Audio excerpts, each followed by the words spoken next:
और बलिदान की एक, कह सकते हैं, एक असाधारण मिसाल है। जी हाँ, आज हम समझने वाले हैं संभाजी महाराज के जीवन और उनकी विरासत को। तो चलिए इस कहानी की शुरुआत एक एक ऐसे फैक्ट से करते हैं जो शायद हैरान कर दे। स्क्रीन पर ये जो नंबर दिख रहा है, 121, 121, ये सिर्फ एक नंबर नहीं है।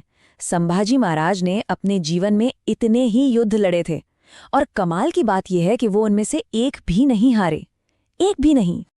पर अगर हम उन्हें सिर्फ एक महान योद्धा के तौर पे देखें तो ये कहानी अधूरी रह जाएगी।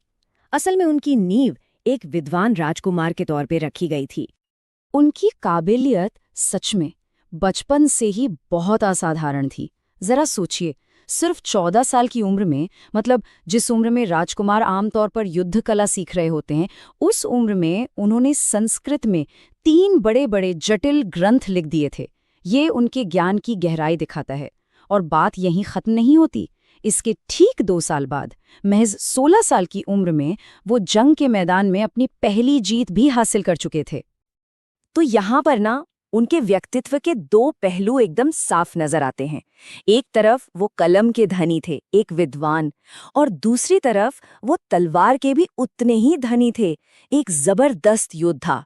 अब ऐसा बैलेंस, ऐसा संतुलन बहुत ही कम देखने को मिलता है, और सच कहूं तो इसी चीज ने उन्हें एक यूनिक लीडर बनाया। अब अप्रैल 1660 में छत्रपति शिवाजी महाराज की मृत्यु हुई, और उसके बाद संभाजी महाराज के लिए राजा बनने का रास्ता उतना सीधा नहीं था। उन्हें अपने ही सिंहासन के लिए एक बड़ी लड़ाई लड़नी पड़ी। और यहाँ सबसे दिलचस्प बात यह है कि उन्होंने इस अंदरूनी चुनौती का सामना किया कैसे। देखिए, एक तरफ उनकी सौतेली माँ सोयराबाई अपने बेटे राजाराम को राजा बनाने की साजिश कर रही थी, पर संभाजी महाराज ने इंतजार नहीं किया।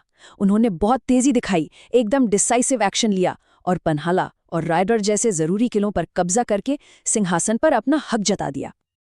और जब वो छत्रपति बने तो उन्होंने एक नई राज मुद्रा बनवाई। उस पर जो लिखा था उसका मतलब था कि शिव के बेटे शंभू का शासन सबके भले के लिए होगा।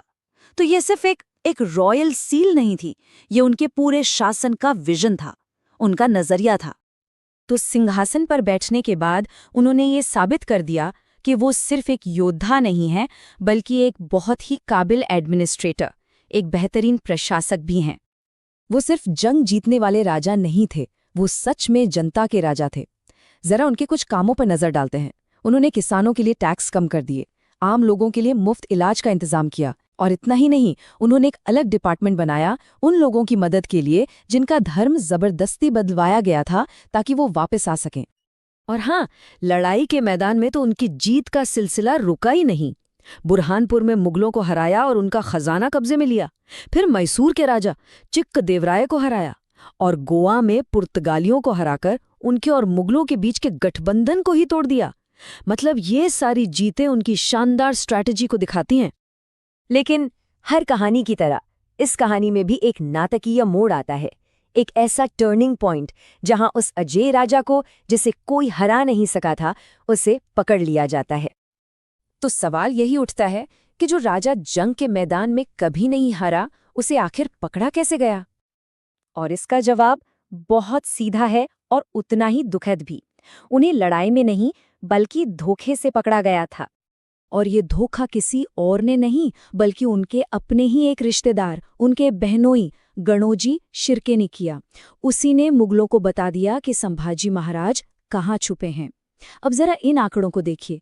जब मुगलों ने संगमेश्वर में हमला किया तो संभाजी महाराज के पास सिर्फ 200 सैनिक थे, और मुगल फौज पूरी 10,000 की। जाहिर है उन्हें घेर लिया गया और पकड़ लिया गया। और यहीं से उनके जीवन का आखिरी और शायद सबसे दर्दनाक चैप्टर शुरू होता है। एक ऐसा अध्याय जो उनके कभी न टूटने वाले इरादे की कहानी कहता है। मुगल बादशाह औरंगजेब ने संभाजी महाराज के सामने उनकी जान बख्शने के लिए 3 शर्तें रखीं। पहली शर्त, मराठा साम्राज्य के सारे किले और सारा खजाना मुगलों को सौंप दो। दूसरी शर्त, मुगल दरबार के उन लोगों के नाम बताओ जो अंदर ही अंदर मराठों की मदद कर रहे थे। और तीसरी और सबसे बड़ी शर्त, इस्लाम कबूल कर लो। और संभाजी महाराज का जवाब, उन्होंने हर एक शर्त को मानने से साफ इनकार कर दिया। और इसी इनकार की वजह से उन्हें अगले कई हफ्तों तक ऐसी ऐसी तकलीफें दी गईं जिनकी हम कल्पना भी नहीं कर सकते। उनके इसी बलिदान की वजह से उन्हें धर्मवीर का खिताब मिला। धर्मवीर का मतलब होता है धर्म का रक्षक। ये खिताब उस इंसान को दिया जाता है जो अपने सिद्धांतों और अपनी आस्था के लिए सबसे बड़ा बलिदान दे दे। लेकिन यहाँ एक बहुत बड़ी बात हुई। उनके इस बलिदान का असर औरंगजेब की सोच से बिल्कुल उल्टा हुआ। वो सोच रहा था कि वो मराठों की हिम्मत तोड़ देगा, लेकिन इस कुर्बानी ने तो मराठों को पहले से भी ज्यादा एक कर दिया। असल में यहीं से मराठों का संघर्ष और भी ज्यादा मजबूत हो गया और मुगल साम्राज्य के पतन की, कह सकते हैं, एक तरह से शुरुआत हो गई।